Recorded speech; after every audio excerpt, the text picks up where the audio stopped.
Welcome, this is Psych.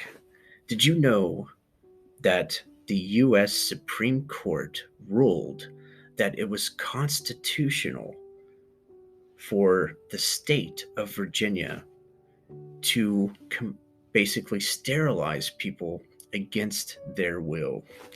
Did you also know that this Supreme Court decision led to the compulsory sterilization of roughly 70,000 people within the United States?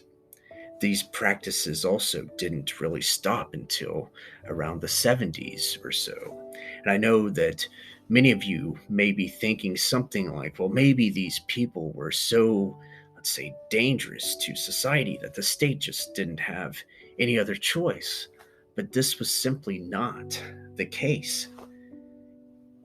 This practice was done because these people were deemed by tests to be feeble minded, and we basically had to enact this compulsory sterilization kinds of programs in order to prevent these people from having children in an effort to purify the race.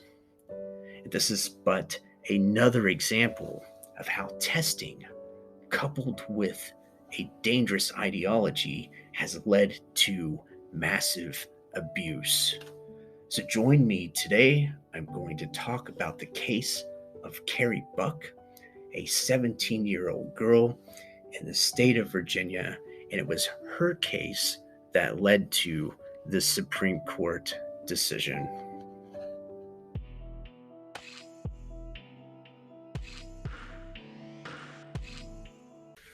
So her story begins with the eugenics movement.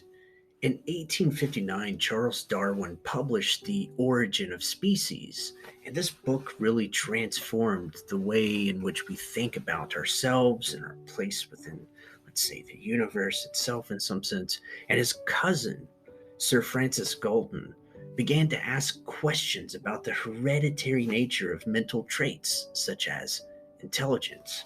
And one of the things that Galton noticed was that what he referred to as eminent families tended to produce other eminent people.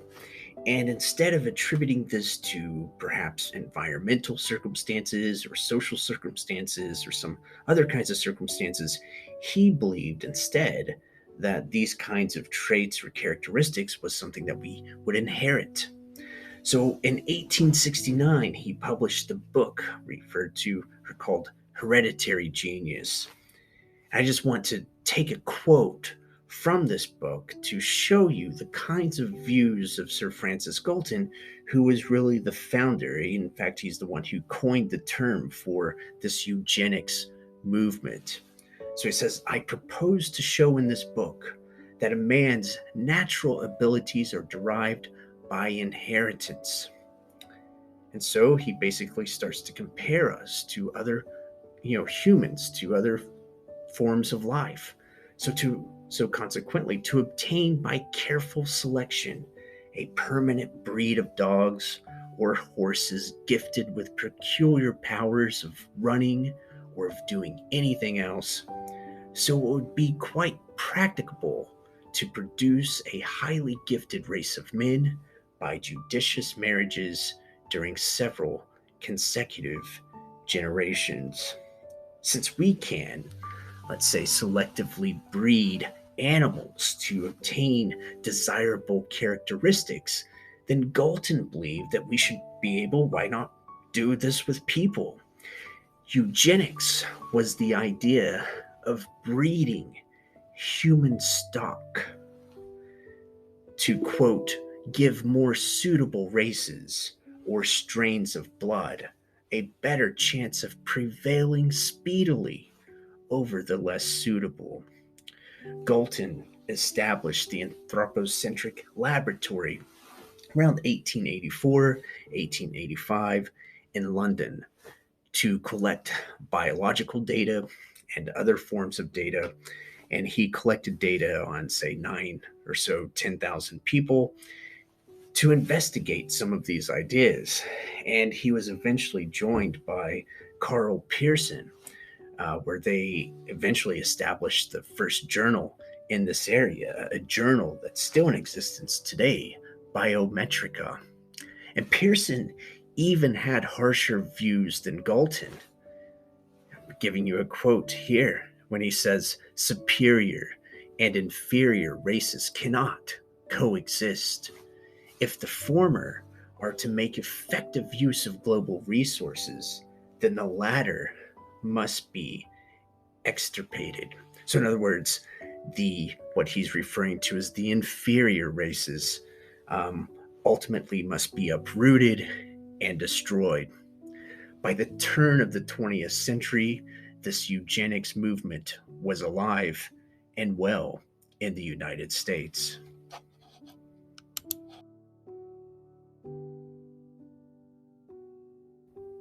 So, evidence from mental testing was used to support two different ideas. First, many argued that the United States would need to take precautions in order to kind of protect itself from what was deemed these external impurities, external contamination. And this led to various kinds of immigration policies. Secondly, the advocates of eugenics also said that we're going to have to do something about the people here, which led to programs such as compulsory sterilization and the sterilization of basically 70,000 or so people. So let's begin with the Immigration Act of 1924. This was developed by Representative Albert Johnson of Washington, and the bill passed with large support. Johnson argued that it's become necessary that the United States cease to become an asylum, and the act limited the number of immigrants according to countries of origin based upon a census that was conducted in 1890, which was prior to these waves of Slavic and Italian immigrants. And although this act basically reflected this xenophobia and fear of contamination from external impurities, and now whether testing played a role in this act is really questionable. And I'm going to leave you with a link in a description below to give you some evidence of that and so forth. But still, many within the field of testing supported these notions. So here's an interesting quote from Louis Terman, who was one of the founders of the Stanford Binet intelligence test. A quote from 1922: the immigrants who have recently come to us in such large numbers from southern and southeastern Europe are distinctly inferior mentally to the Nordic and Alpine strains we have received from Scandinavia, Germany, Great Britain, and France. The samplings we have received do not, of course, afford convincing proof that the Mediterranean race as a race is inferior. It is quite possible, for example, that our Nordic immigrants have been drawn from the upper social classes and our Mediterranean immigrants from the lower social strata. However, this may be, we owe it to the future of our civilization to set a minimum mental standard for our immigrants from every source. No nation can afford to overlook the danger that the average quality of its germ plasm may gradually deteriorate as a result of unrestricted immigration. In other words, evidence derived from mental testing was used by academics from prominent universities to argue in favor of eugenics and to support a need to protect the United States from external impurities.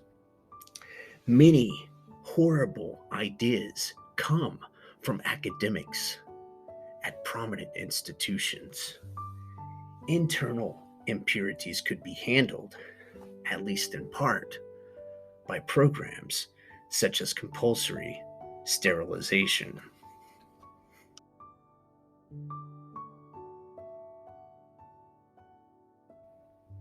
Carrie Buck was born in Charlottesville, Virginia, and her mother was institutionalized.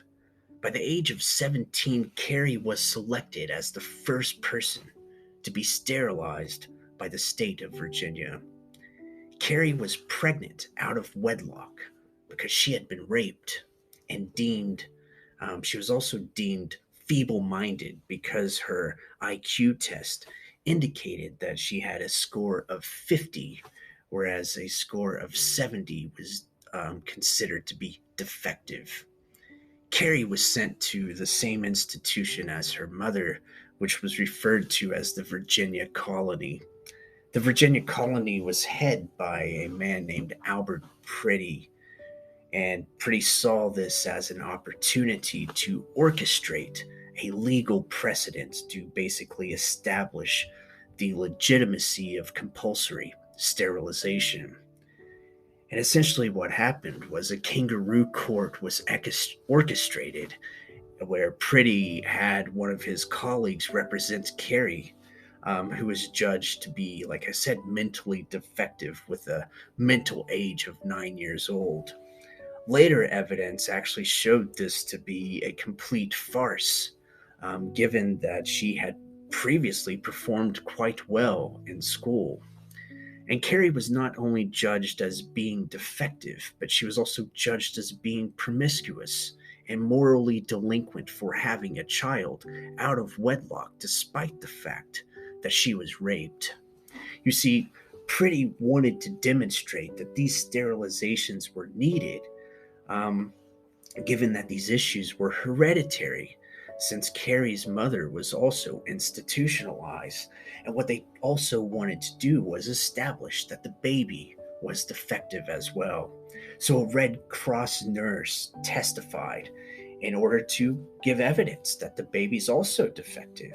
She said that the baby was below average and quote unquote not quite normal.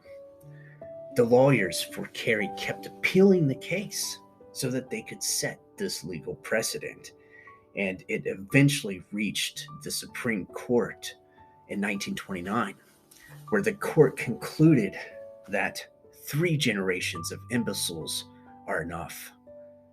On October 19th, 1927, Carrie was taken to an infirmary where she received drugs and anesthesia to keep her from getting sick. In a later interview, Carrie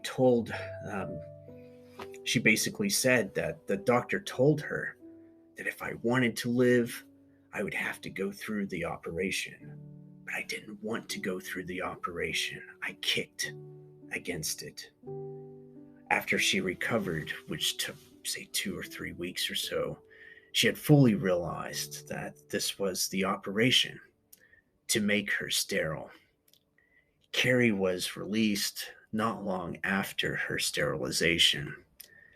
The Virginia law was upheld by the Nazis as a model to be followed.